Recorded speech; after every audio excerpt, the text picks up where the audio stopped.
Worrysome by James Powell. So, there I was, my hair all combed up in that special way I like, when I talk to her. I go up, I say my usual stuff, and she just says she has someplace to be. Can you imagine? Flash had been listening to Zephyr for some time now, and had, like many others, basically gotten used to him going on like this. So, taking another slurp of his soup, he simply nodded. Yep, I think I can imagine Zephyr. Zephyr himself, having apparently not processed that response, leaned back into his chair, looking around at all other students having their lunch here in the cafeteria. For a moment, Flash, who was sitting on the other side of the table from him, silently hoped that maybe this was it. Maybe he'd finally come to the end of his weekly talk about having been turned down by Rainbow Dash for the umpteenth time. Alas, the musician didn't have that kind of luck, and Zephyr leaned forward again and looked him right in the eye. Honestly, I just don't get it, buddy. I mean, I'm a decent, nice kind of guy, right? I treat her right? I let her know how hot she is pretty much every time we meet. Flash gave a single nod after having gulped his latest spoonful of soup. I know, Zephyr. He cast a quick glance up to him before again focusing on his meal. And so does everyone else, for that matter. As usual, Zephyr hadn't picked up on that subtle jab at his actions, and so carried on, blissfully unaware of just how much his conversation partner didn't want to be listening to this right now. You know, maybe I shouldn't be getting so worked up about this. To that, Flash halted, looking up to the guy with curiosity.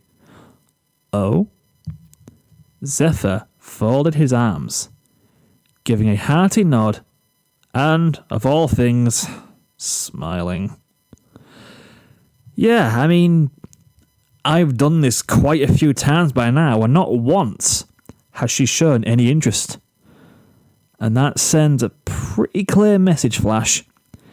And I think I finally understood that message. Slowly, Flash set his spoon aside, looking to Zephyr with a degree of hope in his eyes.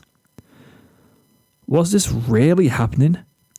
Had Zephyr, after all this time, finally come to realise what had been going on with him and Rainbow? Was this the start of him coming to learn what everyone else already knew he should be doing? Zephyr looked to Flash confidently, speaking to him with the most self-assured tone the other boy had ever heard him speaking. You see, I've been looking at this the whole wrong way. For a while, I actually thought I might be the problem. And just like that, Flash started to frown. What? Zephyr nodded again. It's all so clear to me now. All the stuff I've done to try and impress her, and she's just not wanted me. I should have known sooner, but I think the problem might be with her. Flash, upon hearing that, took a deep breath, then exhaled. With hair. Yep, Zephyr confirmed. You think Rainbow is the problem? Flash inquired further. You got it, buddy, Zephyr confidently replied. The blonde looked away from his classmate for a moment. I mean, come on. All the affection I showered on her, and she doesn't even try to like it? What's up with that? He snorted briefly. She can't honestly expect to go around being as hot as she is and not have people try and go on her like that, right? I mean, it's just basic common sense.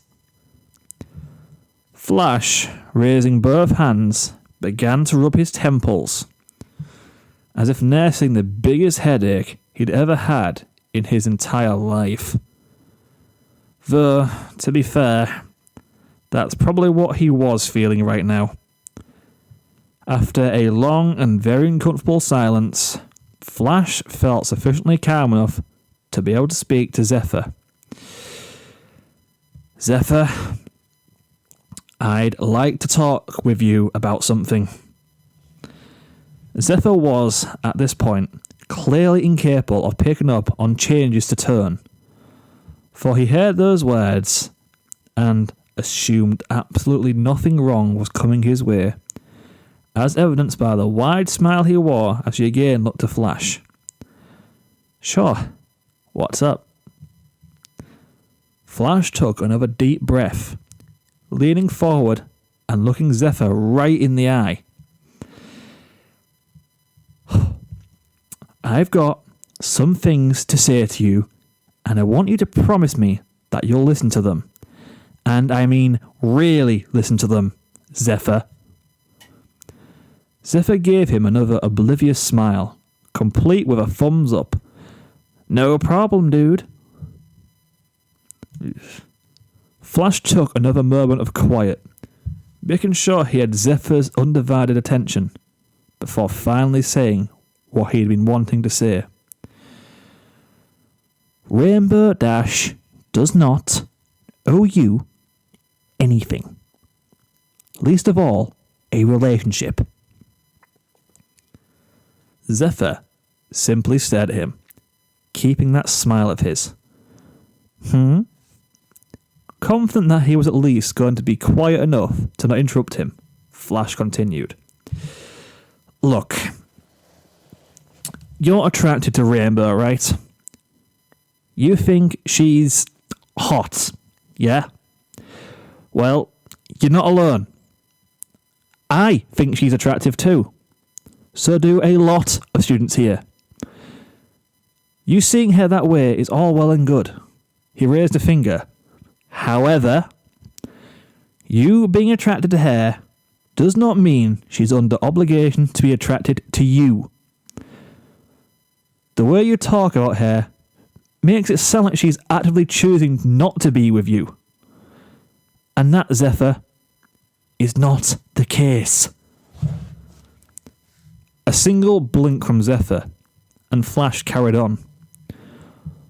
More than that, though, Rainbow's probably got a lot of experience with you by now, so she's fully aware that you're going to be unhappy by being turned down as much as you have been. Slowly, Flash frowned. But even with that being the case, it's not her responsibility to just pretend to be interested in you. She's not going to act like she might see you as a possible date just because saying otherwise would make you feel bad. He planted his index finger firmly in the middle of the table between them. Rainbow doesn't want to upset you, Zephyr, but she won't force herself to feel the same way about you that you feel about her just to avoid that. Flash looked over his shoulder and could actually see Rainbow off in some far corner of the cafeteria, talking with the rest of the school's soccer team, after which he returned his gaze fully to Zephyr. Those times she's spoken to you, gotten involved in conversations with you, those were not, as you probably think, signs that she had some secret and unspoken interest in you. Talking with you does not equal attraction to you. Slowly, Flash developed a more angry look than before. And as for your final feelings on the matter, thinking there's a problem with her? No, Zephyr, there is not. Rainbow is not tearing you down out of some sense of meanness or whatever you want to call it. She's not doing it because she wants to see you unhappy. You want to know why she's doing it? Because she is not interested. Raising his hand, he pointed straight at the other boy. If you spent this whole time feeling that you're entitled to her simply because you've complimented her or tried to act decent around her, then allow me to inform you that you are very, very much mistaken. At long last, silence fell, and Flash sighed deeply. Neither of them said anything to one another, and in all honesty, Flash just looked completely exhausted by the whole experience. Zephyr, for his part, looked more or less as he had done since this conversation started, save for the occasional eye flicker. By then, after Flash finally regained some semblance of calm, he looked up to his lunch partner, speaking softly. Tell me, Zephyr, has anything I've said gotten through to you? Slowly, Zephyr nodded, a small smile appearing on his lips. Yeah, I think so. Flash raised an eyebrow, looking to him warily. Really? Zephyr nodded again. Yeah. You're right. I was wrong to see Rainbow as a problem here. I shouldn't have said that. Flash breathed a sigh of relief, feeling at least a little bit better. Whew. That's very good to hear. Zephyr smiled at him. And you were right. Maybe things on my side weren't as good as I thought they were. Maybe I needed to just have someone say all this to me so I could finally know what I was doing wrong. Flash clasped his hands together, his smile widening.